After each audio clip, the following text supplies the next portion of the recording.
Okay, a good evening to everyone once again. I hope everyone had a nice, restful afternoon.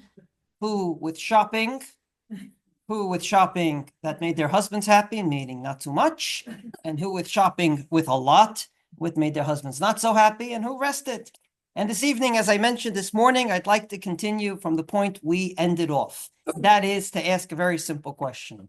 If indeed Jews and Judaism could unite, then how do we keep? Because I don't have to tell anyone in this room, most of you live in Israel, some of you are on your way to Israel, that, to be honest, what I mentioned this morning lasted for about 2 months, 2.5 months.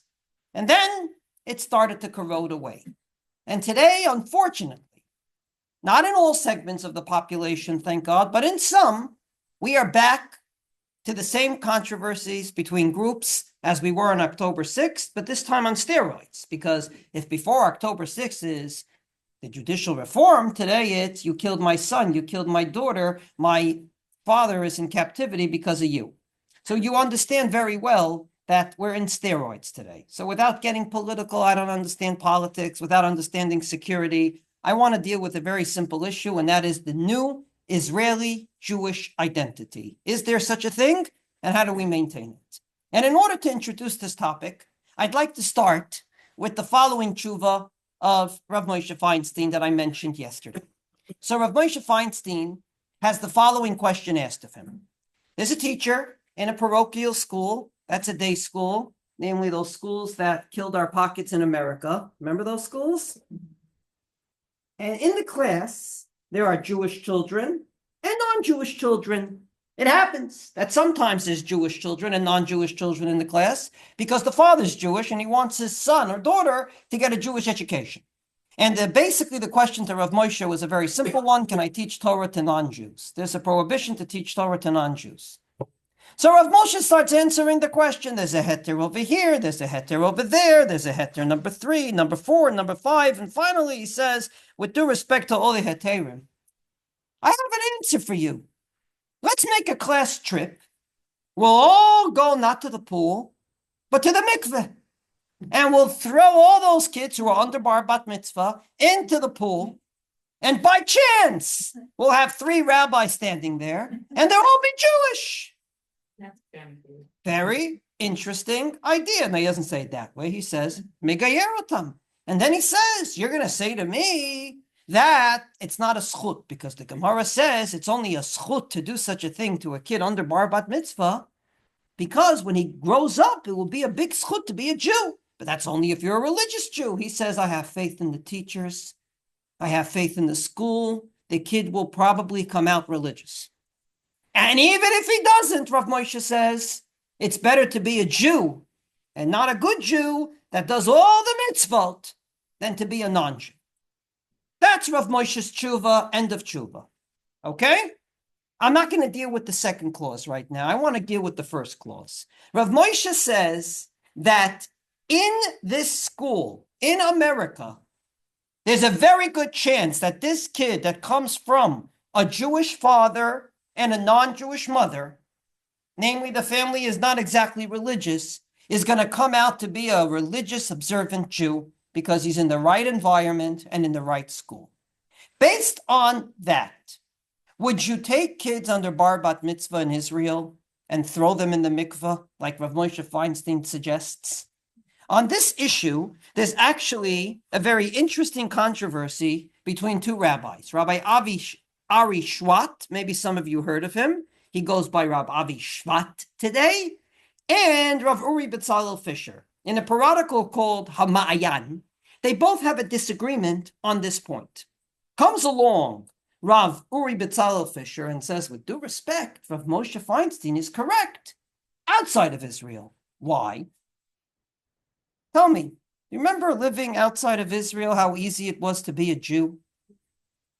First and foremost, it was very expensive to be a Jew. This family is actually sending their kids to a Jewish day school. A, that costs a lot of money every year. B, shul dues. C, kosher food. Need I go on?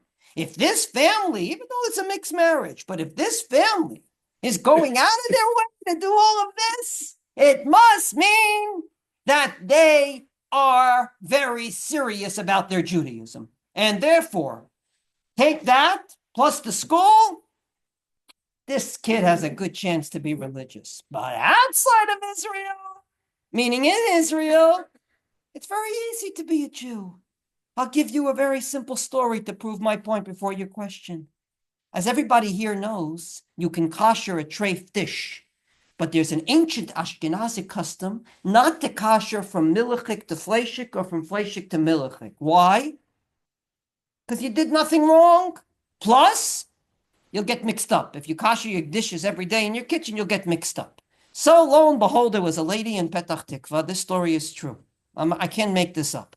A lady in Petach Tikva came to the chief rabbi of Petach Tikva, not the one today, and he said, listen, I'd like to kosher from milachik to fleishik. The rabbi says, impossible, but I have a solution. Make your dish treif. Go out, buy some treif meat, put it in the dish, cook it up. There's no isser against that. There's only an isser to cook meat and milk together. So just cook up treif, and then you can kosher your dish. He said, thank you, rabbi. She goes out. She comes back 2 days later. He said, Rabbi, I looked high and low all over Petach Tikva. I went to every store. There's one thing I couldn't find. Treif meat.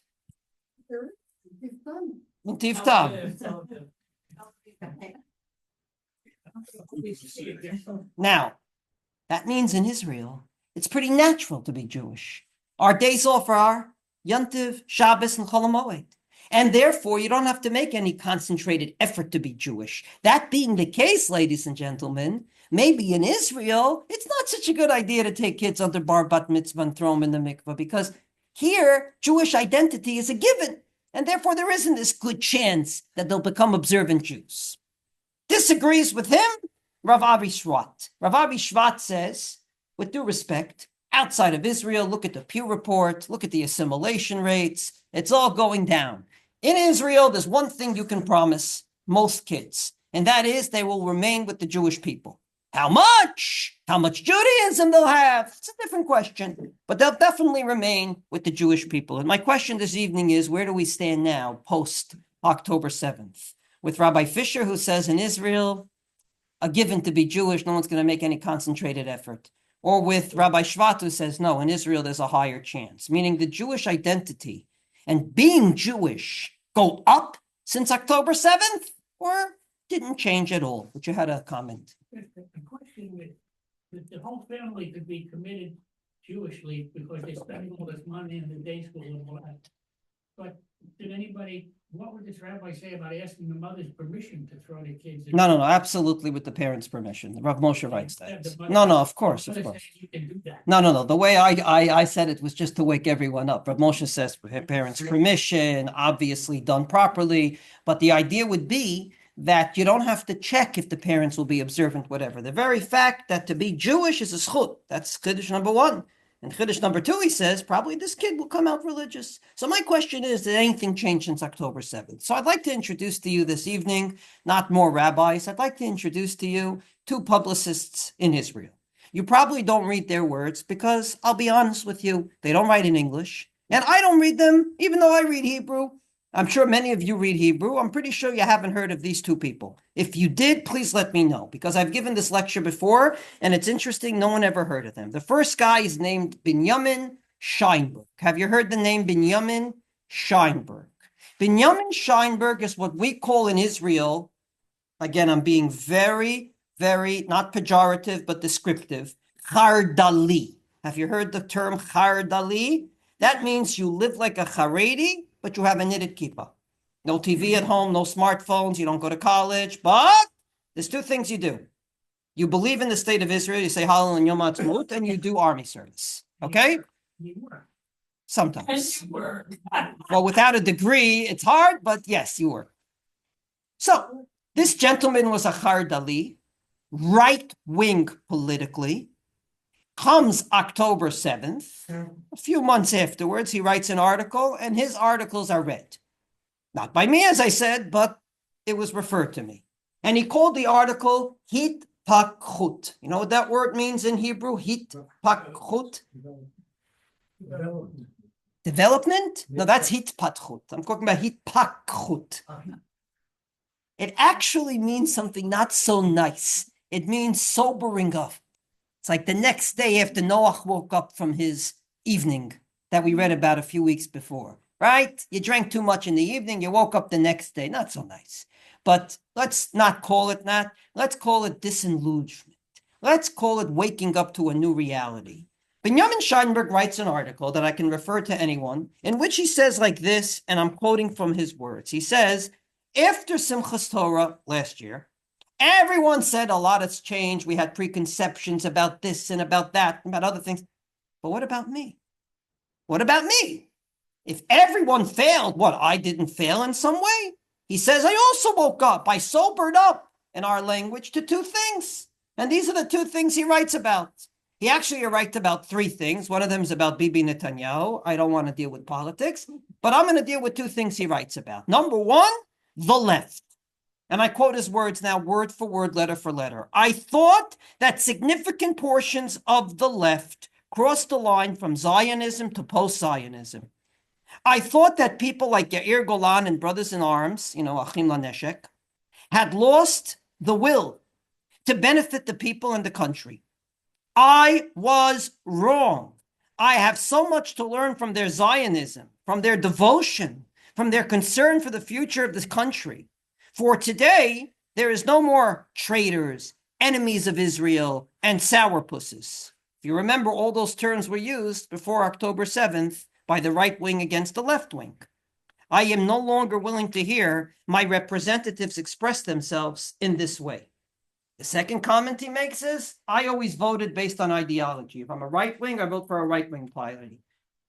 But quite frankly, he says, after October 7th, when I saw what happened to the people I elected, he says, today, I'm going to elect people based on one criteria. Did they come to work for the Jewish people or not? And during the war, he says, this government official did, this government official you couldn't find. Those are his barometers. So Benjamin Scheinberg from the Chardali right wing, both religiously and politically of Israel, says, October 7th came, I woke up to a new reality. And the reality was that Yair Golan, who, quite frankly, he called a traitor, he said he doesn't know what it means to be a Zionist. The man put on a uniform on October 7th, went down south. He's the head of the Labor Party today, and he went and saved Jews. How can I call him a traitor? How can I call him not part of the Jewish people? The man put his life on the line. That's one article I bring to your attention, Benjamin Scheinberg. Second article I bring to your attention is Omer Barak. Have you heard the name? Omer Barak is on the left wing of the left wing. Now, let me tell you how left wing of the left wing he is. He says about himself, I cannot make this up, that before October 7th, anytime they asked me, are you Jewish? I said, no, I'm Israeli. As a matter of fact, he says, I asked them to erase it from my Teudat Zehut. Now, the funny thing is, look in your Teudat Zehut, it's not there anymore. It used to be there. Now it's erased from all our Teudat Zehut. It's in the Mirsham Achlusin of Israel, but it's not in our Teudat Zehut necessarily. He asked for it to be erased. I am an Israeli, I am not Jewish. He writes, the Jew to me, Omer Barak, was that famous picture from the ghetto uprising in Warsaw of that little kid with that cap, the hands up. I don't want to be that kid. I'm nothing to do with that kid. My wife served in the army. I live in Israel. I'm Israeli. I'm not Jewish. Just to understand his words, I want to go back in time to 1967. Have you heard of One-Eyed Moshe Dayan? Okay. Moshe Dayan had a son who was an actor who got to America to do a movie right after 1967. What happened in 1967? We won. The 6-Day War. Moshe Dayan is a hero. The rabbis in Los Angeles went to him and asked him, please, do what you can not to film on Shabbos. Every kid in our community is looking to Moshe Dayan like a god. Not a god, the assistant to God. If they know you're on Shabbos acting and doing and this and that, it's not going to be good for Judaism. And he said, with due respect, rabbis, take a hike. I'm Israeli. I'm not Jewish. This is Omer Barak in 2023. Omer Barak writes an article. He publishes it on Facebook. Eventually, it goes viral. And this is what the article says. After he presents himself in the way I just presented myself, he ultimately said the following, and I quote, "But even I was wrong. Maybe I'm not the boy in that cap from the Warsaw Ghetto, but I am a Jew. All this, for the first time in my life, I understand that no matter how much I try, I cannot flee from this. And for the first time in my life, I do not wish to do so. I am proud of my Jewishness. I'm ashamed that I was denied it. I won't go around now with a kippah, and you probably won't see me in synagogue, but I will search for my Jewishness. I will search for my God. I will search for the identity. For all those years I tried to destroy, and in error I almost destroyed with my own hands." And he explains why. He says on October 7th, which kibbutzim were attacked. Of all the kibbutzim in Israel, his dear friends on the left of the left were attacked, even though they helped Arabs, brought them to hospitals and many times for treatment. Those same Arabs came and killed them, which means whether I like it or not, I'm Jewish. And therefore, he says, I'm going to search for my Jewishness. And then he ends the article in a very interesting way. I'm sure you're all going to love this. He says, and I quote, "Today, Erev Shabbos," this was a Friday article when people read the articles, "I will light candles with my children for the first time in my life." And then he says, "I didn't even have candles in the house. So my partner," he's not married to his significant other, "went out to buy candles." Rotem went out to buy candles, and we didn't know the blessing on the candles. So we made the one blessing every Israeli knows on candles. Which blessing does every Israeli know on candles? Friday night in the middle of Cheshvan, this Friday night, he came, and which bracha did they say? Every Israeli knows. Because it's in every army base, it's on every TV show. This is the bracha they made on the Shabbos candles. The one thing I never understood about this article is how come he didn't Google what the bracha was? But Azov. He ends and says, "So I made the blessing on the Hanukkah candles, on the Shabbos candles. Sheyihiyeh, let it be." And then he goes on to say, "And I prayed. I prayed for the hostages, I prayed for the soldiers, and I prayed for us. I don't know if I'll do this every week. I don't know where this journey will take me. I do know that I am Omer Barak, author, journalist, and a Jew." And that's the way Omer Barak ends his article. What we see from this article, together with Scheinberg, from the right and from the left, is that October 7th did bring people closer to one another. A right-winger says, I can no longer call left-wingers who sacrifice their lives traitors. A left-winger says, I can no longer deny that I'm Jewish. The end of the Omer Barak story continues. He's on a journey. I know for a fact that he went to meet Rabbi David Stav, the head of Tzohar, and he spent a Shabbos with him. That journey continues. I don't know where Scheinberg is ending up, but the fact that he wrote that, I'm sure he got a lot of flack in the communities that he comes from deep somewhere in the Shomron. And yet, he wrote it. What I think we learned from these two articles is that there is a new Jewish Israeli identity. And my question is, how are we going to maintain it? Because it's not going to just stay there. Two beautiful articles, very emotional. The one thing we learned from history is that you can't base Jewish history, Jewish survival, on emotion, because emotions go away very fast. It's like drinking a nice cup of wine. 5, 10, 15 minutes later, you can conquer the world. Eventually, the wine dries up. So what do we do to maintain this? That people are coming closer to one another.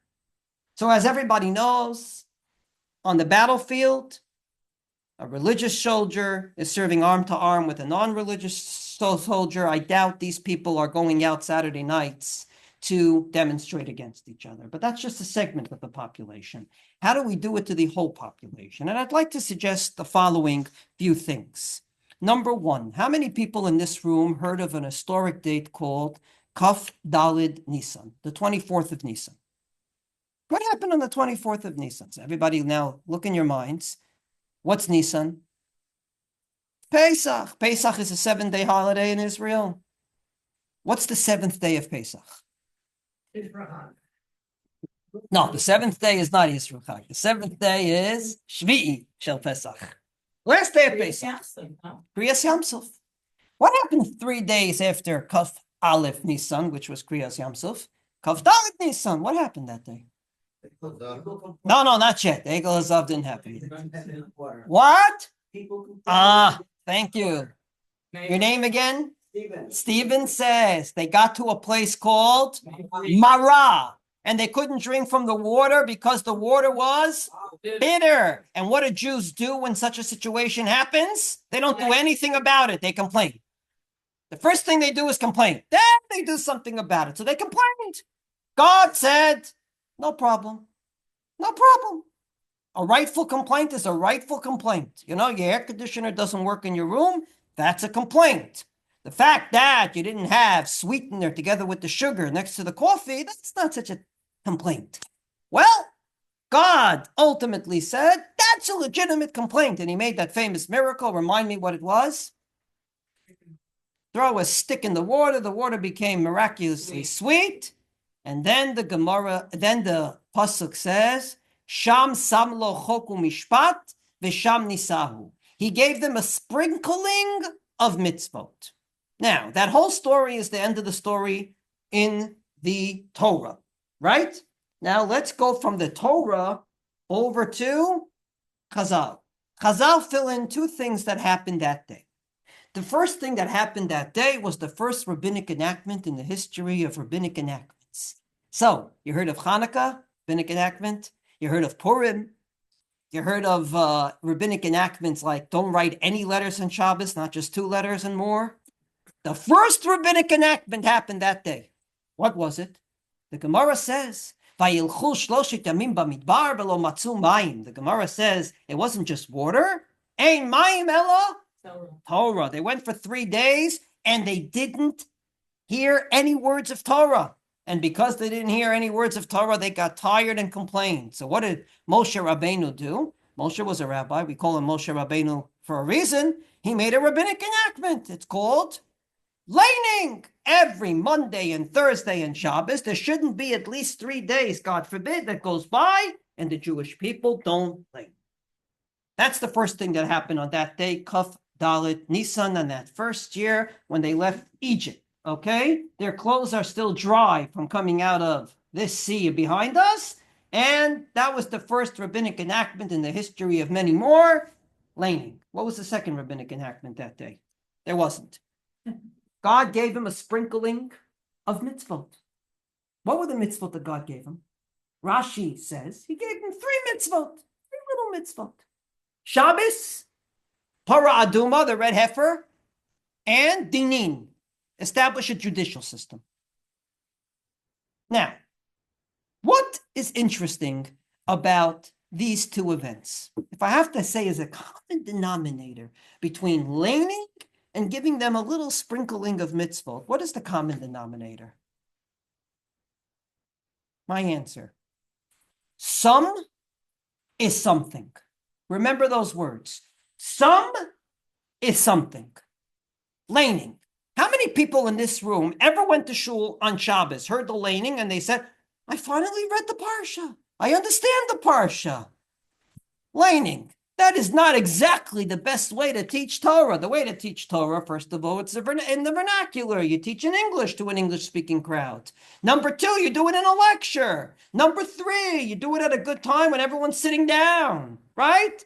The best way to teach Torah is not to say, Amen, down and down and up, Yamot, Mishaberach, Mazel Tov, That's the way to teach Torah. Number 2, let me ask you a question. The Jewish people are going from Egypt to Har Sinai. In a few weeks, they're getting the Torah. Why did God give him a little tiny sprinkling of mitzvot, sort of a preview, like the preview before the movie? Shabbos, Parah Aduma, and Dinin. I heard from my great Rebbe, Rav Yehuda Amital Zichrono Livracha, that God wanted to teach the Jewish people a little bit about what it meant to be a Jew. And I'm going to introduce what he said with a true story that happened to my wife and I.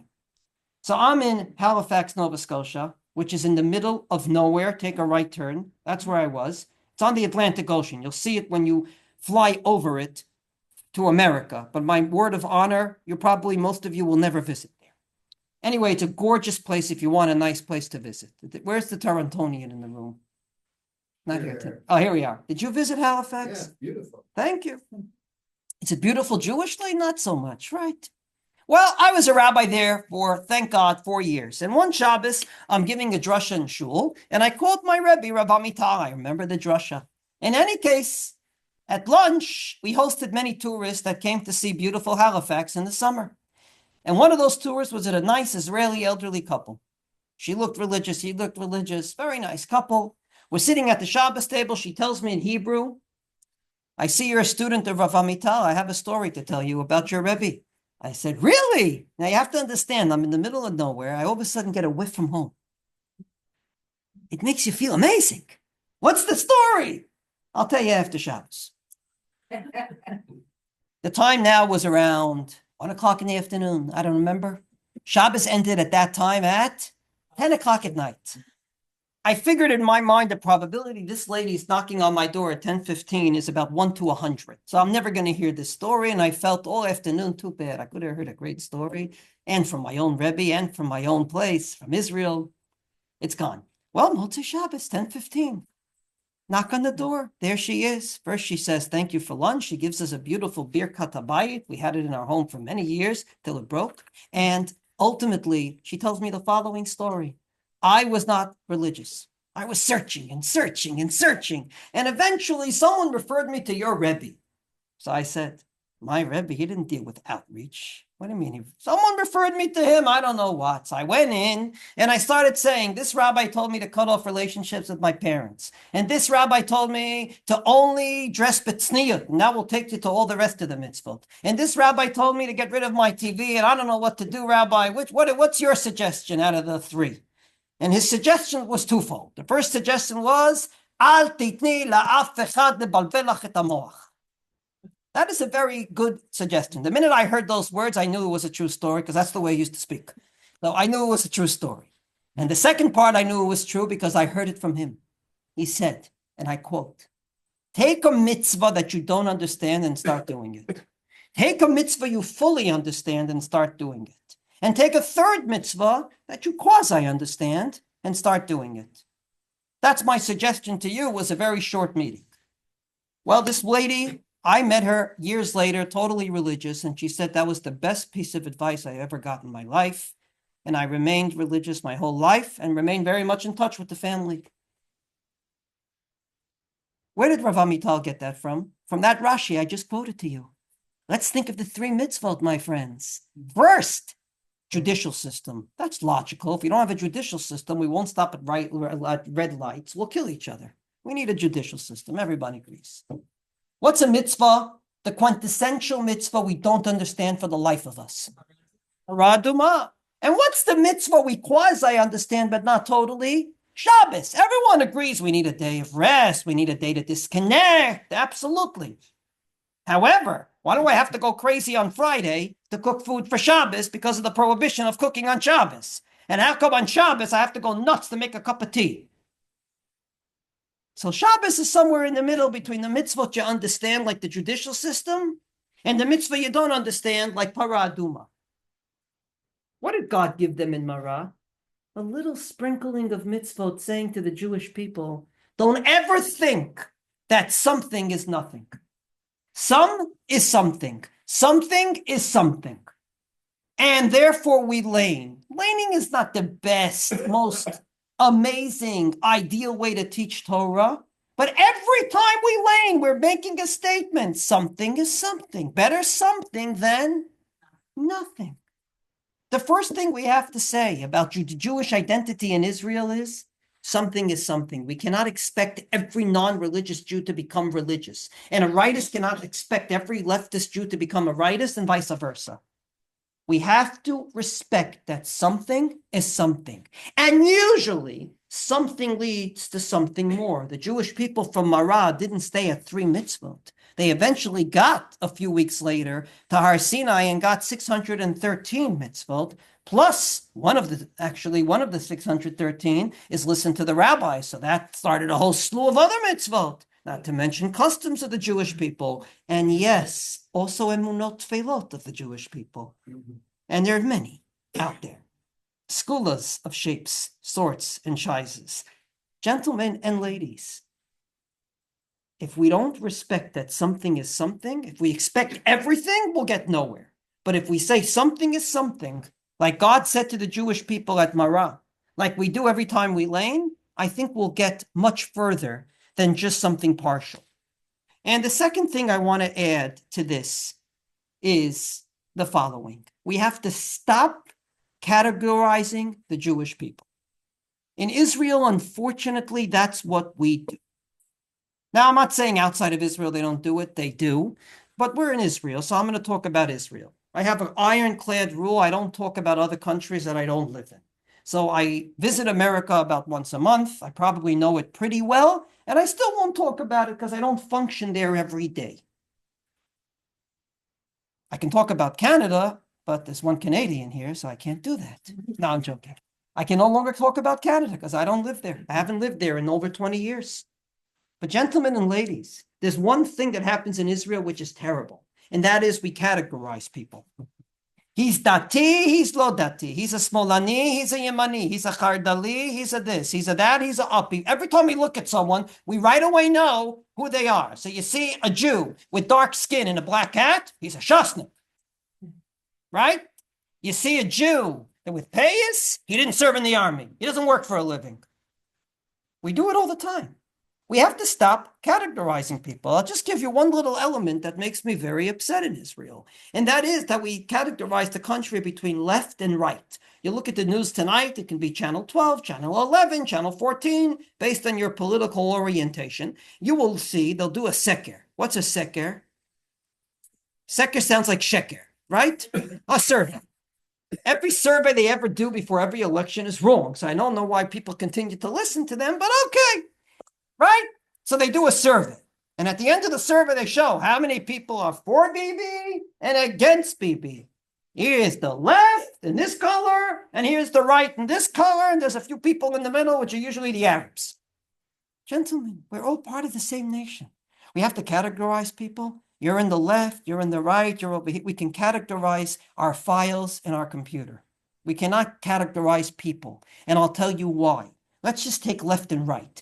Do we all have a brain? I hope so. The brain has a left side and a right side, correct? What happens when one side of the brain doesn't work? Stroke. A stroke, which means you're going to have certain things that don't work in your body. We are all a little left and a little right, every one of us. To go ahead and to say we're only over here is wrong. There could be a guy who politically believes that the way that, for example, Ben Gvir talks is the way they believe Israel's security should be governed. And at the same time, when it comes to church and state, he's totally on the left wing with Yair Lapid. Why can't that be? I don't know how he's going to vote, but quite frankly, we have to stop saying he's a this and he's a that. And every one of us have a right side and a left side, and that's the way a Jew should be. And ultimately, if we stop categorizing people, I believe we will get very, very far. But unfortunately, we're not there yet. And the only way we're going to get there is if we indeed do three things, and then I'd love to hear your comments and your questions. Number one, we have to say we're both Jewish and Israeli. Allow me to quote to you a very known figure in the last year, especially since his son Amitai was killed in battle, Rav Tamir Granot, a wonderful Rosh Yeshiva of the Hesed Yeshiva in Tel Aviv, who has been on the news lately a lot regarding the draft controversy, which we'll get to. Not evading the issue, waiting till Friday night so no one can record me. No, I'm joking. I'm waiting till Friday night so that we'll have the time to deal with it properly and do justice to it. But ladies and gentlemen, Rav Tamir Granot, amongst his many things that he said recently, was the following statement. I'm saying it in English. An Israeli without Judaism is like a tree without roots. And a Jew in Israel without being Israeli is like a tree without fruit. And I think that's a very profound statement. We are all Jewish and we are all Israeli. Now, how Jewish you are, that's your freedom of choice. How Israeli you are, that's also freedom of choice. I do not like when people come and say, just make Aliyah, everything's fine. To be Israeli, you should see it as a privilege, and you should do it not out of spite and not out of hatred, not out of fear, but because you want to be here. Same thing with Jewish. God gave us freedom of choice, but we have to say we are all Jewish and we are all Israeli, and we have to stop categorizing people, which is my second comment. And my third comment this evening is some is something. And let's not mizalzel in that little something that people do, and there's many of some things that people do. One of the things that in Sohar we do, and I'm not here this evening to promote Sohar, I just want to tell you one little thing from our new channel that we launched in February, a new TV channel on the internet called Mashav. In this channel, it's very interesting that the majority of the people that run the talk shows and the reality shows and are actors on the sitcoms are not religious. But every one of the shows are about Judaism. They are Israeli and they are Jewish. One of the shows that I personally like because it makes me laugh is the show called The Hitchhiker's Guide to Shul. There's an actor named Guy. You probably know him from Kupa Rashid, the tall guy. He comes into shul and he makes every mistake you ever heard on every joke about a guy who comes into shul. You know, all the jokes they used to make, the guy who holds the siddur backwards, he does it. He comes into shul, he's finally getting his aliyah for the Torah. This is the big day, he rehearsed.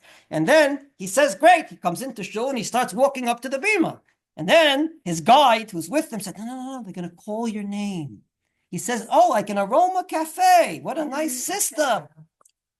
Finally, gets his turn. Yamod, Guy Ben. And Guy looks at the guy and says, Ben Chamishim V'Shtayim. And this goes on and on and on. And finally, he gets up there, he gets his aliyah, and lo and behold, they say, give it a kiss, and he kisses it with his finger, not with his talis. All the gabayim pass out. My friends, it's a sitcom, it's hilarious. Do you know that non-religious Jews in schools are watching this show with their teachers? Because this is not a show that's hadata, indoctrinating them to be religious. This is a show about Judaism with a non-religious actor who's very proud to say, I'm happy to do a show about shuls. Let non-religious Jews feel comfortable in shoes and let it be funny. Let it not just be a dry show. We have another show in which Tzofit Grant, have you heard the name? Tzofit Grant is married to Shuli Rant. Have you heard that name? Okay, this is the controversial second marriage of Shuli Rant. I won't go into details now. Ushpizin, you're seeing the movie? Mr. Ushpizin is married to Tzofit Grant, who is not religious, very traditional. She has a show in which she goes into other celebrities' homes, sits down, cup of coffee, and then she asks, what's Jewish in your home? Now, I want to be very clear. When we paid Shiva calls after October 7th, and I went to many non-religious homes, I felt very not at ease in these homes when I first walked in, because there was nothing Jewish around that I could see. There wasn't a mezuzah on the door. There was no beautiful Judaica in the china cabinet, nothing.